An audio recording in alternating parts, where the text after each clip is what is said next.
Halo, saya Banaya Harobu. Saya videografer sekaligus editor di film Dirty Fort. Sekarang saya sedang bersama Mas Dandi Diwaksono sebagai sutradaranya. Kami ingin menjawab sebagian besar pertanyaan-pertanyaan dari kawan-kawan. Pertanyaannya ini muncul di media sosial. Saya barusan upload di TikTok. Behind the scene-nya, terus tiba-tiba saya banyak banget serangan. Mas Dandi ini kebetulan nggak main TikTok. Jadi tadi saya bilang pertanyaan-pertanyaan kalian akan dijawab sama Mas Dandi. Pertanyaan-pertanyaan kawan di TikTok. Jadi akan saya bacakan satu persatu pertanyaannya dari sekarang. Jadi cuma TikTok aja nih. TikTok, Mas. Nanti ada kesempatan buat generasi sempen. Oke. Oke. Oke, Mas Dan. Sudah 3 kali dan kenapa selalu pemilu? Itu pertanyaan di TikTok ya? Ya. Oke. Ya, Ben adalah bersama Yusuf adalah videografer di film Dirty Fort dan dia juga editor. Jadi karena sudah bekerja keras, jadi ketika minta podcast dong ya ini bukan podcast juga sebenarnya, ini apa Ben, ini Ben wawancara ya. Wawancara sih sebenarnya. Oke, saya bantu Ben menjawab pertanyaan dari teman-temannya di TikTok, dari Gen Z. Kalau pertanyaan dari teman-teman di X atau di IG, mungkin kadang-kadang saya bisa jawab langsung di platformnya.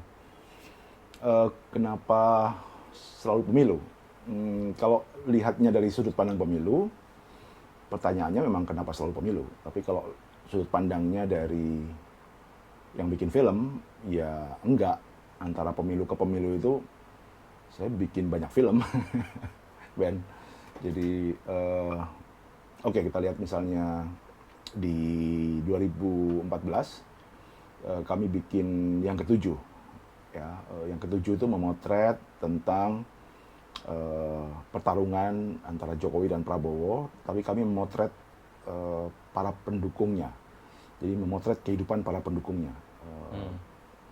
Buruh bangunan, ada yang mendukung Prabowo, tukang cuci, ada yang mendukung Prabowo, kemudian petani, ada yang mendukung Jokowi. Jadi kami gambarkan kehidupan mereka dan apa yang ada dalam pikiran-pikiran mereka.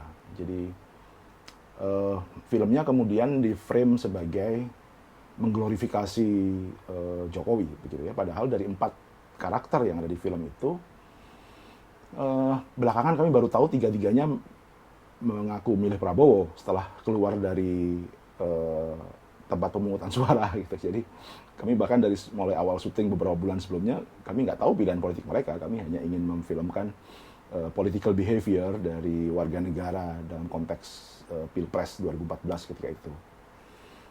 Setelah itu ya banyak film lain yang diproduksi ya setelah 2014, 2015 bahkan dengan teman-teman, dengan Uco bikin Ekspedisi Indonesia Biru, lalu di situ banyak film, Samin versus Semen, Kala Benoa, The Mahuzes, ada Asimetris, ada banyak sekali film. Tapi kemudian karena lagi-lagi orang hanya mengingat momen-momen politik, seperti di saat Pilkada DKI 2017 misalnya, kami waktu itu bikin film Rayuan Pulau Palsu dan Jakarta Unfair gitu ya. Dan lagi-lagi disimpulkan bahwa film ini yang ikut membantu kekalahan Ahok misalnya, dan dianggap menguntungkan Anies gitu ya. Itu jawabannya panjang, tapi coba saya ringkas ya. Jadi film Rayuan Pulau Palsu itu dibikin karena desakan dari kawan-kawan di Jakarta yang cemburu melihat kami bikin film Kala Benoa. Jadi kami memfilmkan tentang reklamasi di Teluk Benoa di Bali. Lalu film itu cukup viral di Bali ketika itu 2015 begitu ya. Dan makin menguatkan sikap masyarakat Bali yang menolak proyek reklamasi ketika itu di masa Presiden SBY. Lalu teman-teman Jakarta bilang, Mas, curang banget sampean jauh-jauh bikin film reklamasi di Bali, padahal Jakarta ada reklamasi lebih gede gitu ya, secara skala, jumlah pulau, luasan dan segala macam, dan juga impact-nya gitu. Ya oke gitu, tapi saya baru pulang ekspedisi, nggak ada logistik, nggak ada apa. Kalau kita mau gotong royong, ayo aja gitu. Akhirnya bikin Rayuan Pulau Palsu dan nggak ada kaitannya sama sekali dengan pilkada DKI gitu ya. Pure semata-mata karena memang melihat kok Bali dibikinin pulau dibikinin film soal reklamasi dan cukup dapat diterima oleh masyarakat di sana, sementara di Jakarta kok malah nggak ada gitu. memang yang agak spesial itu adalah justru film Jakarta Unfair, karena memang kami di Watchdog juga ketika itu ya agak geram gitu ya lihat banyaknya jumlah penggusuran gitu ya. Sementara isu penggusuran ini jadi nihil, seolah-olah nihil, hanya karena ada justru sentimen-sentimen etnis dan agama gitu.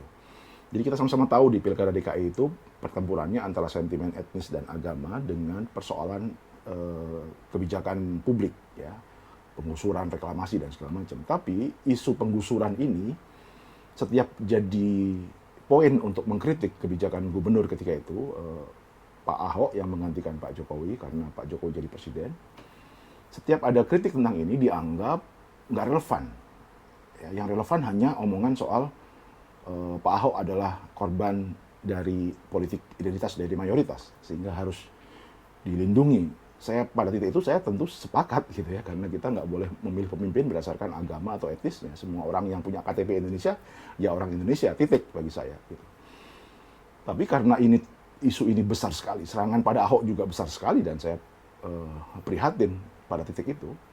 Tapi kemudian isu-isu masyarakat ini justru hilang atau dianggap sebagai serangan yang tidak valid ketika dilontarkan dalam konteks pilkada begitu ya. Jadi maka kemudian pilkada DKI Jakarta ketika itu sangat dikotomis antara Muslim non-Muslim, pribumi Tionghoa, keturunan gitu misalnya. Jadi situasinya nggak sehat banget. Padahal kita memilih gubernur yang ngurusin kesejahteraan umum, kebijakan publik, soal perumahan gitu ya, lingkungan gitu. Jadi kenapa perdebatannya jadi nggak relevan? Dan saat itulah kami memutuskan untuk kita harus bikin Jakarta Unfair yang kemudian disambungkan juga dengan klien pro palsu. Jadi kalau ada bekas menteri yang bikin video ngomong sendiri depan handphone gitu ya, mengait-ngaitkan film itu dengan Pilkada DKI dan kemudian 01 diuntungkan, bukan 01, Anies diuntungkan ketika itu atau AHY diuntungkan.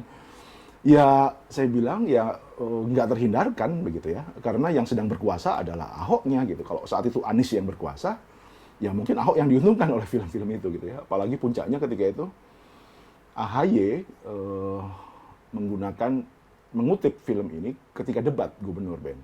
Oke. 2017 tuh kamu di mana, Ben? Wah, masih SMA. Oke. Dan juga nggak penting Pilkada DKI buat orang Sumba kan, Iya, Ben? betul. Kalian punya masalah sendiri gitu, Ya. nggak usah ikut-ikutan. Nggak penting banget yang di Jakarta itu ya. Ya. Gitu. Nah, waktu itu dalam debat Pak AHY, Agus Yudhoyono menyerang Ahok dengan pertanyaan, Pak Ahok apa sudah pernah nonton film Jakarta Unfair? Di situ terlihat sekali bagaimana kebijakan pemerintah soal penggusuran dan segala macam. Nah, menyebut itu aja, itu langsung disimpulkan bahwa film ini menguntungkan AHY atau katakanlah ada hubungannya dengan AHY gitu, Ben. Oke. Jadi, tapi jawaban saya waktu itu begini. Bayangkan kalau AHY bukan ngutip film Jakarta Unfair, tapi mengutip katakanlah novel Pramudia Anantatur. Ya, betul. Atau mengutip salah satu laporan dari majalah Tempo misalnya, atau mengutip bukunya Bung Hatta misalnya, atau mengutip kitab suci, mengutip ayat gitu misalnya. Apakah disimpulkan bahwa apa yang dikutip itu berhubungan dengan siapa yang mengutip? Itu kan nggak relevan gitu. Jadi nggak masuk lah logikanya gitu ya. Hanya karena dikutip kemudian disimpulkan bahwa itu berhubungan. Gitu. Yang kedua saya justru bilang, justru kalau ada calon gubernur DKI ketika itu mengutip tentang film yang hubungannya adalah kebijakan publik, tentang penggusuran, tentang reklamasi dan segala macam, justru itulah yang kami inginkan harusnya ada dalam debat gubernur gitu. Debat gubernur bukan isinya apakah kamu seagama atau tidak gitu. Dan harus itu yang memang dibicarakan. Sehingga itu jawaban saya yang kedua. Jadi lu lebih seneng debat gubernur nyerang pakai kutipan ayat atau pakai kutipan film? Iya kan? Jadi terus yang ketiga adalah waktu itu konteksnya masih keras sekali itu isu-isu kebangkitan PKI lah, apa segala macam komunisme. Ya saya bilang jawaban ketiga saya adalah lebih baik AHY mengutip film Jakarta Unfair daripada mengutip film pengkhianatan G30S. Yang isinya juga banyak yang nggak verified gitu ya, tidak berdasarkan hasil dokumen visum repertum dan segala macam. Dan jadi itu terkait dengan Pilkada DKI. Yang ketiga nih, kamu tadi menyebutkan 4 film. 4 film. Dirty Food yang keempat ya, Ya. dikaitkan dengan pemilu ya. Betul. Film ketiga, Sexy Killers. Ini juga sama kejadiannya. Dan aku nggak tahu, kamu 2019 di mana, Ben? Kuliah, belum lulus. Oke. Jadi, Sexy Killers adalah film tentang batu bara, ya. Dan materi syuting soal batu bara itu adalah bagian dari 12 film dalam ekspedisi Indonesia Biru.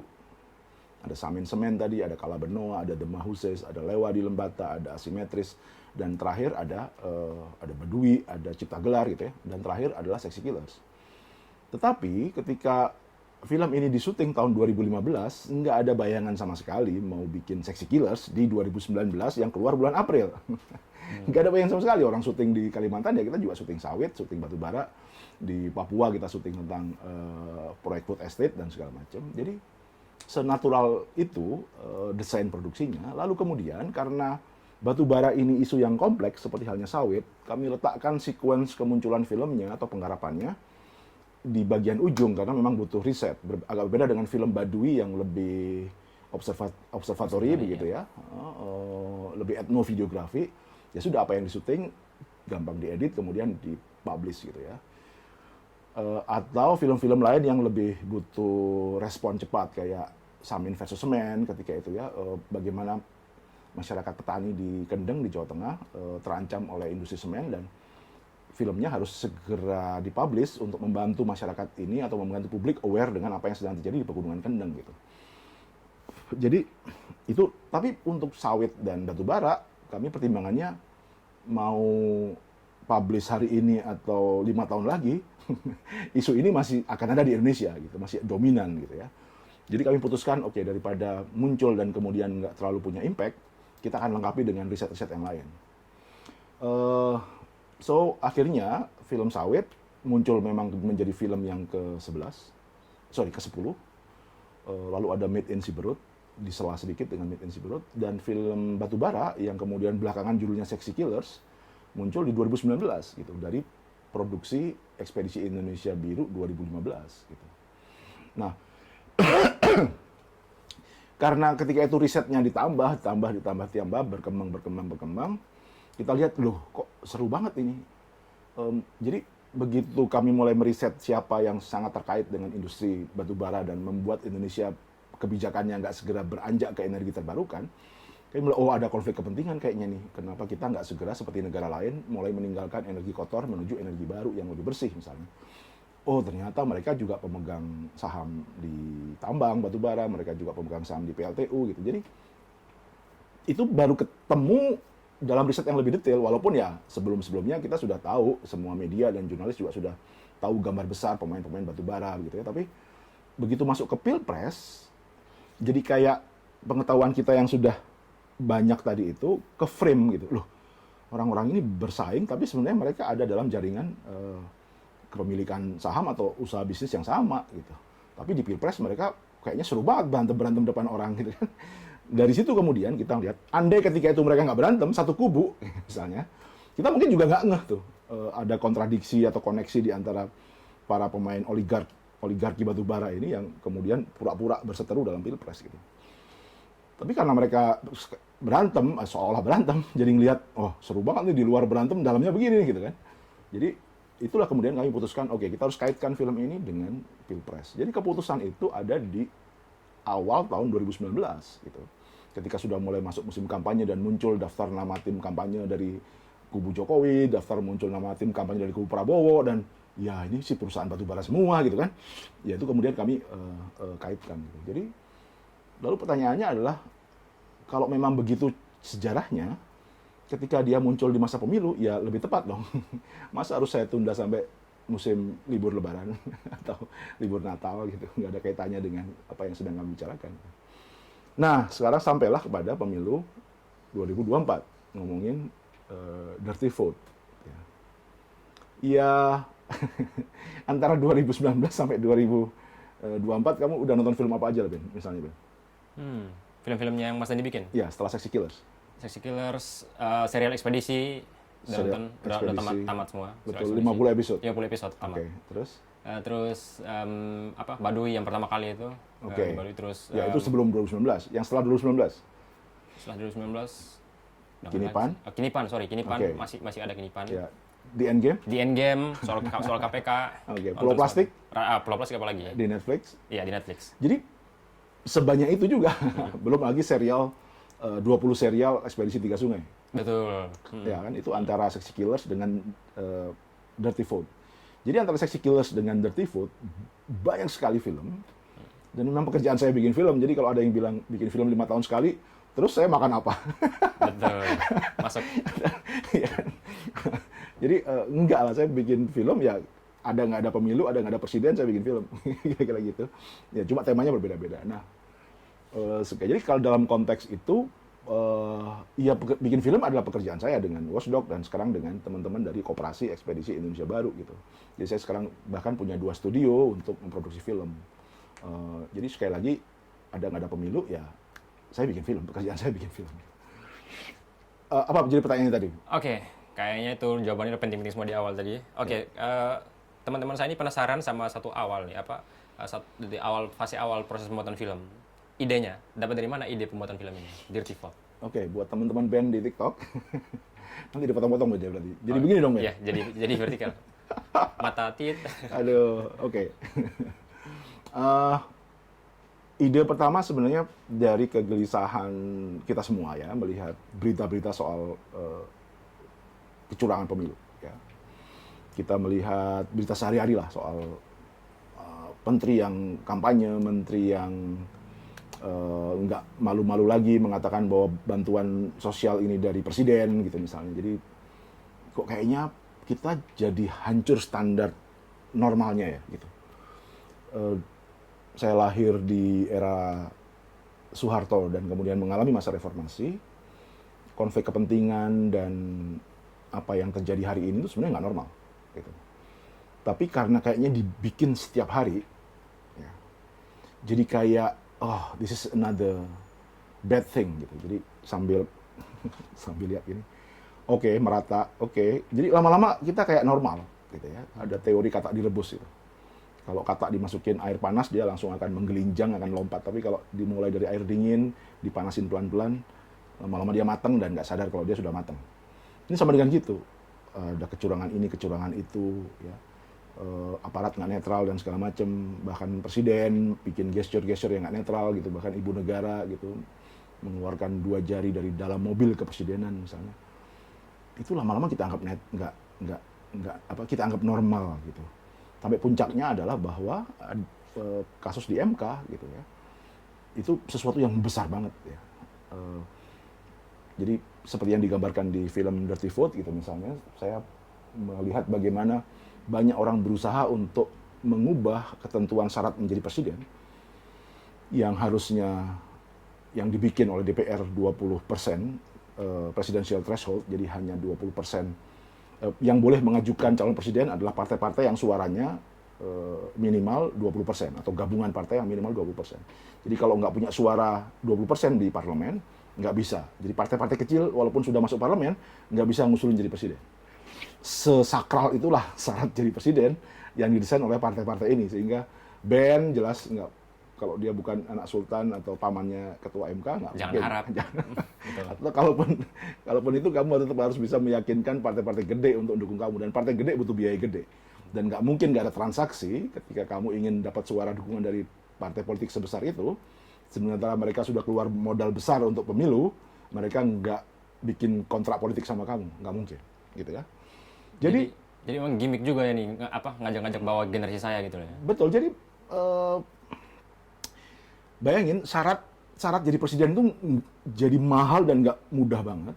Lalu tiba-tiba 31 kali semua public lawyer, ada tokoh politik, ada partai dan politikus segala macam berusaha untuk menjebol pagar MK itu dan bergeming gitu, bertahan itu nggak jebol-jebol itu. Syaratnya memang sakral itu. Tiba-tiba ada satu permohonan mengubah syarat presiden yang sudah berat tadi itu dengan gampang. Tadi umur dibikin muda dan saya nggak ada masalah dengan umur, bagus malah gitu. Tetapi kemudian semua perubahan itu langsung berlaku seketika, termasuk syarat bahwa berpengalaman menjadi kepala daerah itu juga nggak ada masalah, malah bagus kalau ada syarat berpengalaman menjadi kepala daerah misalnya. Tetapi kemudian spesifik lagi syaratnya, harus pernah gitu atau bahkan sedang.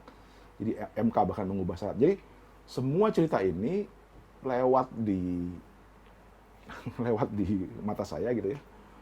Terus saya pikir kayaknya kita perlu strategi untuk membuat apa yang lewat tiap hari ini menjadi sesuatu yang bisa kita lihat dari jarak yang baik gitu ya. Jadi kayak helikopter view gitu. Ini sebenarnya apa sih gitu. Ya, jadi itu idenya. Tapi kemudian yang men-trigger adalah podcastnya Bang Ferry Amsari. Dia cerita soal peta kecurangan pemilu dan segala macam. Terus saya merasa gila. Ini hal yang saya sebenarnya nggak terlalu peduli gitu. Jadi sebagai golputers, saya nggak terlalu peduli dengan pemilu kan sebenarnya. Jadi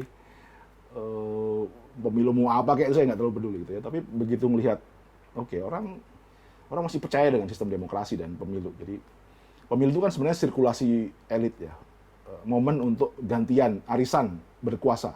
Jadi dia sirkulasi elit. Ya kalau di Indonesia mungkin gantian sih, emang gantian beneran gitu ya. Jadi nggak dicurangin pun itu juga udah bias gitu. Kayak tadi misalnya, lu nggak bisa jadi elit politik, nggak semudah itu lu jadi elit politik. Harus bertransaksi dulu dengan partai yang sudah keluar modal gede untuk dapat suara 20%. Gitu ya. Jadi nggak dicurangin pun sistem pemilu kita ini udah nggak fair. Karena menutup banyak kesempatan untuk orang-orang berpartisipasi dalam politik. Sistem yang udah nggak fair ini malah dicurangi. Gitu. Jadi, wow, jadi kayak bertubi-tubi banget ya ininya ya ke daya hancurnya pada demokrasi. Gitu. Ya sudah, di situ saya putuskan dan itu sebulan yang lalu Ben pikiran itu. Oh. Jadi nggak saya rancang atau nggak kami rancang. Oke, setelah Saksi Kila sukses, kayaknya kita tahun depan atau pemilu depan ada, gitu. harus bikin.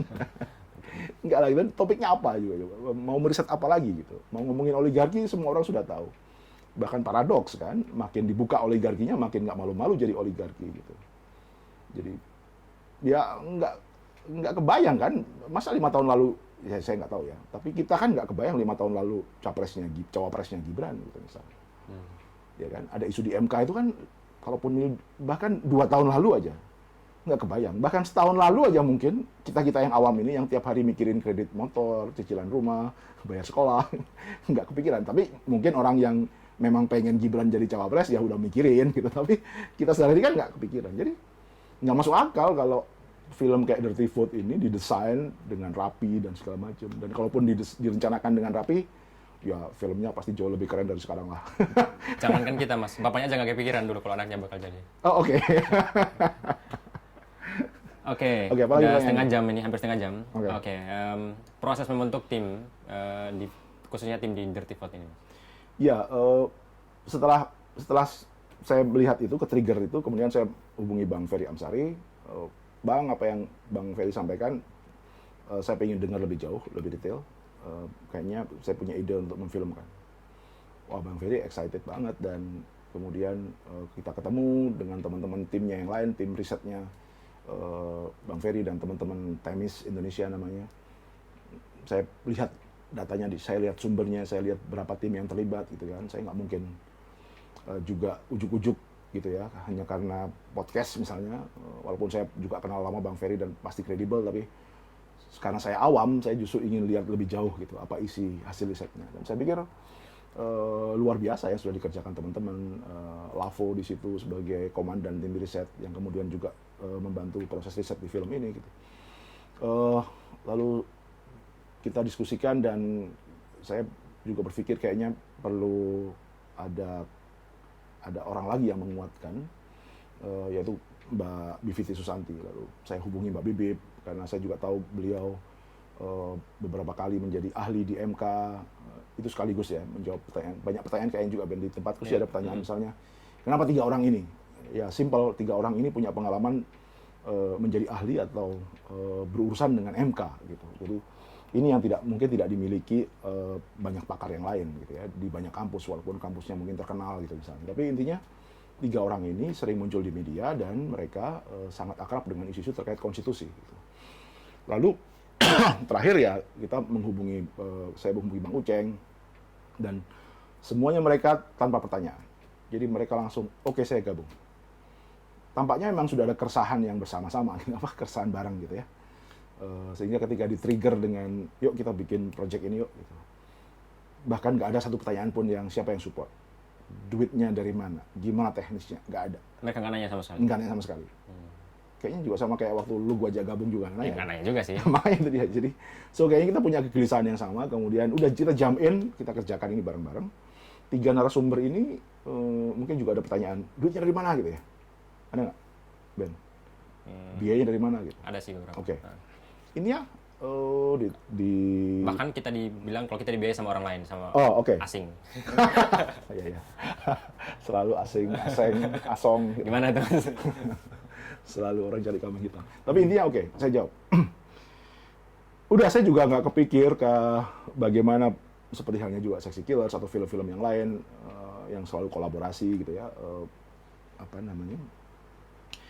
Udah kita minta, semua potluck ya, semua pakai modal dan skill masing-masing. Ada yang bawa alat, yang punya alat-alat, yang punya waktu, pakai waktu, yang nggak bisa terlibat secara teknis dan waktu, mau nyawer dalam bentuk uang, silahkan gitu ya, kita buka. Kita hubungi teman-teman jaringan yang lain, itu semuanya ada di belakang film, di credit title. Kan ada berapa lembaga atau organisasi atau pihak yang kami sebut di ending gitu ya. Itu semua adalah lembaga-lembaga yang contribute di film ini. Ya tadi dalam bentuk alat kah, dalam bentuk orang kah, dalam bentuk waktu kah, dalam bentuk ngirim makanan kah selama proses produksi gitu ya. Ada yang nyewain LED, nyewain studio, jadi udah semuanya patungan aja gitu. Untuk mewujudkan proyek ini gitu. Dan dalam waktu seminggu sudah mulai kami sambil ngomongin materi, ada tim fundraising juga untuk mulai ngumpulin dana, dan komitmen kita sama bahwa dalam tim ini nggak boleh ada fundraising yang mengarah kepada kontestan politik, perusahaan gitu ya. Bahkan lembaga-lembaga ini juga nyawernya pakai saving. Jadi bukan pakai duit program atau harus bikin proposal dulu, nggak, udah pokoknya saya nggak mau bikin proposal untuk film ini. Yang mau contribute pakai uang tabungan masing-masing, saving lembaga masing-masing, contribute. Nggak ada satupun proposal yang ditulis. Ya, waktu itu kita sepakat untuk nggak menulis proposal atau mengajukan proposal kemanapun. Kita mau langsung. Bahkan ada beberapa lembaga yang bahkan mengalihkan programnya kemudian untuk mendukung proyek ini. Jadi segotong royong itulah kira-kira idenya. Jadi lagi-lagi kalau ada pendanaan yang lebih gede ya filmnya jauh lebih keren lah. Makanya nggak ada bocor-bocor ya. Nggak akan pakai lu sih, Ben. Iya sih. Oke, setelah tadi semua itu, Mas bisa cerita sedikit soal proses kreatif film ini sebenarnya? Ya, 60% film ini backbone-nya adalah riset. Ya, jadi tim riset lah yang memang bekerja keras mengumpulkan keping demi keping informasi, mengclipping. Ya. Kan semua orang tahu bahwa ini sebenarnya film clipping ya, isinya clipping ya, sebagian besar. 90% isinya clipping atau 80% lah isinya clipping gitu ya. Kemudian merecek semua data, mengkonfirmasi ulang. Jadi banyak banget yang di-drop karena memang ketika proses screening untuk rechecking dan segala macam dia nggak lolos, nggak terkonfirmasi atau sumbernya cuma satu, nggak bisa divalidasi dengan atau dibandingkan dengan sumber yang lain gitu. Jadi di cross checknya nggak ketemu, dia cuma stand alone sebagai sebuah informasi yang kita nggak bisa cari pairingnya gitu ya. Jadi itu kita drop gitu. Jadi itu yang memakan waktu. Lalu yang kedua adalah tim grafis yang juga hasil riset ini mulai divisualkan. Jadi data satu hal, tapi bagaimana memvisualkan data adalah hal yang lain. Lalu yang ketiga adalah bagaimana mempresentasikannya gitu. Tentu 3 orang ini adalah public speaker yang baik. Mereka dosen, mereka terbiasa bicara di depan kelas, mereka adalah pembicara di public forum, mereka juga public lawyer yang biasa bicara dan berargumen gitu ya. Mereka juga tamu di media dan televisi gitu. Jadi itu sudah sangat menolong dan ya itulah salah satu kekuatan dari film ini. Lalu yang ketiga membentuk tim produksi dan ya saya memanggil teman-teman yang keren-keren ya untuk terlibat dalam dalam show-nya, mengatur show-nya, aspek teknisnya, blocking kamera, lighting, display dan segala macam.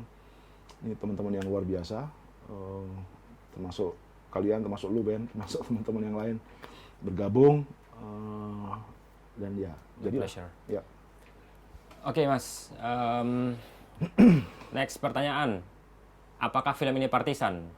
Sekalian juga nanti dijawab, karena di kredit title kita ada gerakan 4 jari. Oke. Itu maksudnya apa? Bisa jelaskan secara clear di sini Mas? Oke, sederhana aja ngukur partisannya ya. Pertanyaannya adalah 4 jari itu kontestan bukan? Ada di surat suara nggak? Ya kan, partisan itu kan ada surat suara, ada 3. Partisi kan. 4 itu di mana gitu? Mereka tuh mikirnya gabungan antara 1 sama 3, jadi dikiranya kita mendukung 1 sama 3, jadi kan, 4. Itu kan imajinasi politik. Betul. Gitu kan, itu imajinasi politik. The realnya nggak ada. Nggak ada, jari 4 itu di surat suara nggak ada. Gitu. Mau nyoblos 4 di mana sih? Nggak mungkin dalam sistem. Gitu. Ya, dulu 2019 ada Aldo. Apa dildo? Okay. Iya kan? Kalau kita pilih dildo, apakah kemudian kita perlu salah satu kan? Enggak, itu parodi kita untuk ngolok-ngolok bahwa kalian berdua nggak relevan gitu. Gue mau calon alternatif dan ini adalah dildo, gitu kan. Nah hari ini kan ya mungkin yang 4 tuh bilang 1 ditambah 3 bisa aja begitu rumusnya. Tapi 4 bisa juga nomor urut 1, 2, 3 dan 4 gitu. Kan maknanya bisa begitu, nggak hanya berarti 1 ditambah 4, 1 ditambah 3 sama dengan 4. Oke, kalau itu dianggap sebagai koalisi. Tapi dan dalam film ini justru dijelaskan konteksnya bahwa satu putaran, kenapa narasi satu putaran itu digaung-gaungkan terus ya? Karena memang kalau terjadi 2 putaran ada potensi koalisi dan itu analisis politik yang biasa. Kita tunjukkan pengalaman pilkada DKI, ya kan? Bahwa kan kita memulainya dengan psikologi bahwa ada petahana dan challenger dan orang yang men-challenge gitu ya, status quo dan anti status quo-nya gitu ya, yang berkuasa dan yang oposisi itu binary gitu ya, posisi yang diametral. Sekarang kita 3, posisi 3 sekarang ini masih ada kekuatan ketiga kan yang ada di tengah-tengah nih, misalnya dalam hal ini adalah 03 gitu. Dia dianggap setengah pemerintah karena memang 10 tahun terakhir mereka adalah bagian dari pemerintahan. Setengahnya lagi adalah penantang baru gitu. Ini yang tadi sirkulasi elit tadi itu. Tapi begitu kekuatan ketiga ini nggak ada, kan jadi lebih terkonsentrasi gitu. Katakanlah misalnya, kalau misalnya surveinya katakanlah 2 dan 3 misalnya, bukan 1 dan 2, mungkin akan lain orang ngebacanya gitu kan. Tapi karena sekarang surveinya itu adalah 2, 1, dan 3 gitu secara umum, maka seolah-olah oke, 02 ini kayak Ahoknya lah. Ya kan? Di film kan gitu, ini kayak Ahoknya. Nah, yang ini kayak Anies, yang kebetulan juga Anies, dan AHY-nya yang sekarang Ganjar gitu. Jadi itu kan apa ya, analisis biasa aja sebenarnya, dan itu membaca psikologi pemilih gitu. Yang kita punya referensinya gitu. Nah, kalaupun kemudian di gerakan ini adalah gerakan masyarakat sipil, teman-teman yang saya kenal gitu, mereka bilang gerakan 4 itu ya sama dengan dildo, sama dengan teman-teman yang dulu juga ngomongin golput gitu. Jadi ya saya nggak ada isu, mereka bukan partisan gitu. Kecuali kalau mereka 4 adalah 3 dikurangi 1 atau 4 adalah 1 gitu. Enggak, ini ya bisa dibaca 1, 2, 3 dan jadi ini kekuatan alternatif gitu, kekuatan alternatif gitu ya. Karena kan 1 dan 3 itu di surat suara juga nggak mungkin berkoalisi. Gimana mengkoalisikan? Kamu coba dua-duanya? Nggak salah. Kalau kamu coba dua-duanya malah 4. Jangan-jangan 4. Jadi 4 itu sesuatu yang kita mau alternatif juga. Gitu. Kita nggak mau stuck. Emangnya setelah nanti 2 putaran 4 akan jadi apa narasinya? Misalnya, apakah jadi 3? Mikir lagi. Iya, jadi ini ekspresi dari sebuah gerakan alternatif dan film ini dalam satu gagasan bahwa memang pemilu kita perlu lebih inklusif gitu. Kalau teman-teman misalnya ya kagum dengan salah satu calon misalnya, itu menurut saya kebetulan dalam sistem ini. Kebetulan karena partainya nggak punya figur gitu ya, ada orang yang populis diambil aja gitu. Tapi bisa dibalik begini juga. Kalau mau calon yang keren ini lebih banyak, misalnya siapapun yang kalian dukung lah ya, yang dianggap keren lebih banyak, ya sistemnya bisa diubah supaya lebih banyak yang keren gitu. Jadi kalau cuma satu atau dua yang keren, menurut saya ini bonus karena sistemnya sendiri nggak melahirkan, nggak bisa bikin keren gitu ya. Ya partai gagal tadi menciptakan figur-figur politik yang tadi yang bisa membawa gagasan-gagasan dan segala macam. Itu sih, Ben. Nah, ini lagi Mas, ada pertanyaan lagi nih. Yang ada di belakang film ini katanya dari kader PKS sama PDIP, apa benar? Kenapa nggak nyebut kader golput? Kenapa?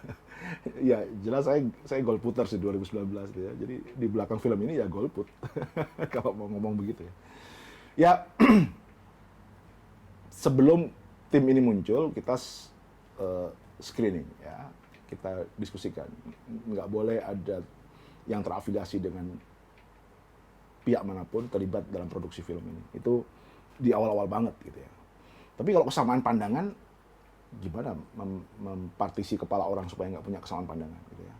Tapi afiliasi jelas nggak bisa. Jadi kader PKS itu siapa yang dimaksud saya nggak ngerti, kader PDIP itu siapa yang dimaksud saya juga nggak ngerti. Itu apakah mereka, ya kecuali teman-teman tunjukkan bahwa oke, 3 pembicaramu ternyata punya pemegang kartu anggota partai. Ya mungkin saya akan bersikap lain kalau ternyata saya kebobolan itu gitu ya. Tapi intinya nggak ada yang terafiliasi dengan siapapun. Kalau dia punya kesamaan pandangan dengan 01, 02, 03, 04, 05, 06, 07, ya itu bagian dari hal yang natural gitu kan. Saya juga punya kesamaan pandangan dengan beberapa calon, tapi juga nggak setuju dengan calon yang sama gitu. Dan di banyak isu kita bisa sama, di isu yang lain kita juga bisa beda gitu. Saya nggak ngerti. Kecuali tadi ukurannya, tunjukkan aja KTA-nya, atau dia terlibat dalam tim ses gitu ya, atau apa gitu misalnya yang bisa diukur bahwa memang ini partisan gitu kan. Tapi kalau sekedar kesamaan ide, pernah diskusi, pernah mungkin dalam proyek yang sama gitu ya, atau ada kegiatan bersama dan segala macam, saya pikir itu nggak bisa jadi ukuran. Oke. Nah, Mas, ada lagi nih pertanyaan, mungkin salah satu pertanyaan yang juga ditanyakan dulu sama, yang disayangkan juga sama siapa namanya, Sandiaga Uno. Kenapa tayangnya pas pemilu? Ya, waktu sama kayak Seksi Killer kan gitu juga nih. Nah, dijawab Mas, gimana tuh? Ya tadi, kenapa enggak? Apa yang salah dengan momennya pemilu? Apa lebih senang pemilu ngomongin sentimen agama? Apa lebih senang pemilu ngomongin joget-joget? Apa lebih senang ngomongin pemilu yang penting anak muda gitu? Atau apa gitu ya? Yang penting perubahan. Gitu. Sorry, lebih spesifik kenapa keluarnya di Minggu Tenang? Oh, oke. Ya, yang pertama karena filmnya baru digagas paling lama sebulan atau 3 minggu yang lalu, ya nggak terhindarkan kalau selesainya di Minggu Tenang. Tapi pasti nggak percaya juga kan, orang nggak percaya juga. Kenapa di Minggu Tenang? Kenapa nggak sehari sebelum Minggu Tenang? Atau kenapa nggak sehari setelah pemilu? Kalau pertanyaan yang kedua jelas nggak relevan, karena kita mau nunjukin bagaimana pemilu ini sangat rendah kualitas legitimasinya, atau dalam bahasa para narasumber adalah curang.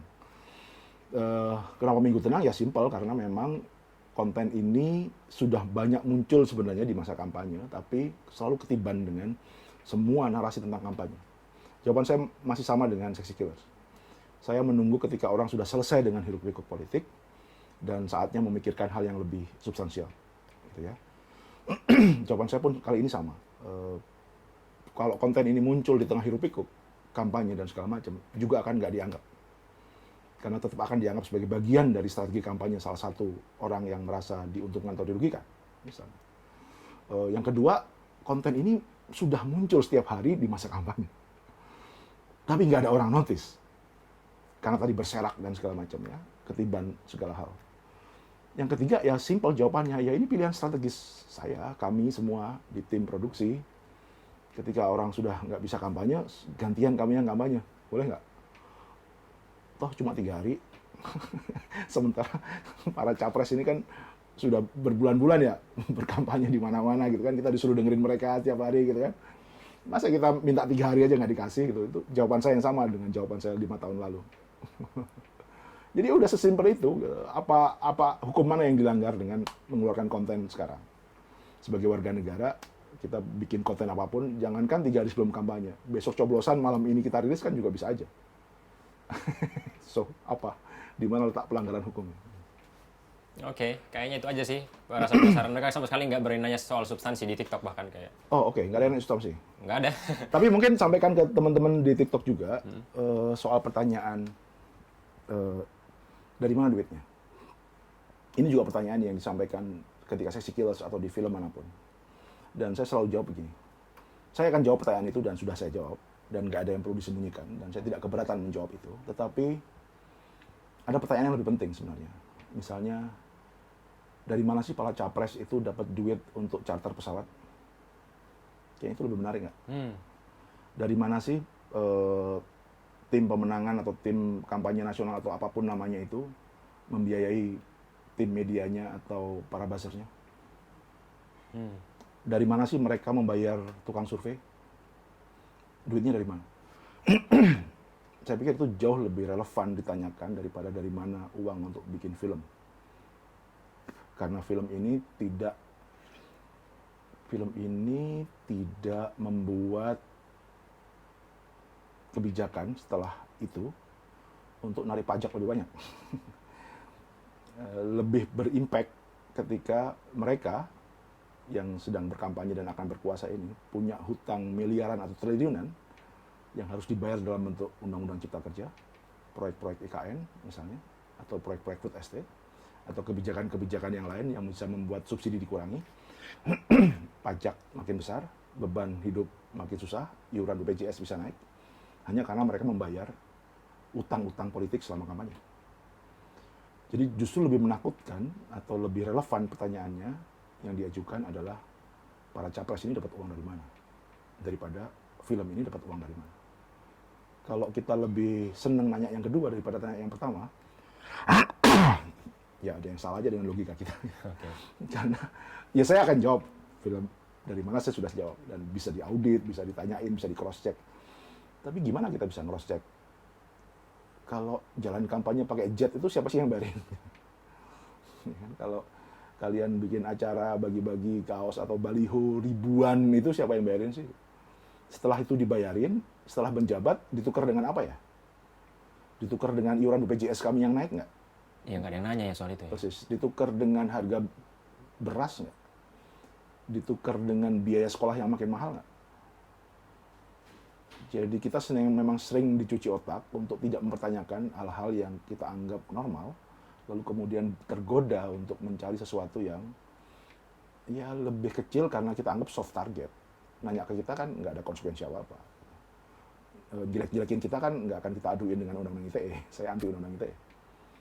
Tapi kalau jelek-jelekin mereka kan mereka bisa pakai undang-undang ITE karena mereka emang ya nggak punya komitmen dengan apa-apa dengan soal itu. Tapi karena mereka tahu kita nggak akan pakai undang-undang ITE, kita kan dianggap SJW yang anti undang-undang ITE.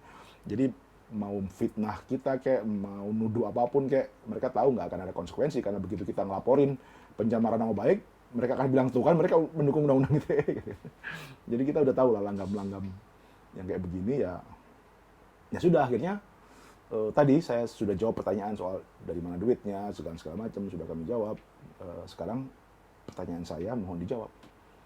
Dari mana semua uang untuk membayar lembaga survei, membiayai pesawat charter, membiayai semua perjalanan kampanye, memborong iklan di media massa, membayar semua tim konsultan politik, membayar para buzzer, dan membiayai semua baliho dan segala macam. Kalau ada yang bisa menjawab pertanyaan itu, saya pikir kita bisa mulai diskusi dari situ. Itu Ben? Oke, sip. Thank you Bang. Kata mereka stay safe Bang. Thank you Ben, thank you semua follower Ben di TikTok. Followernya nggak sampai berapa. Komentarnya yang nggak berapa.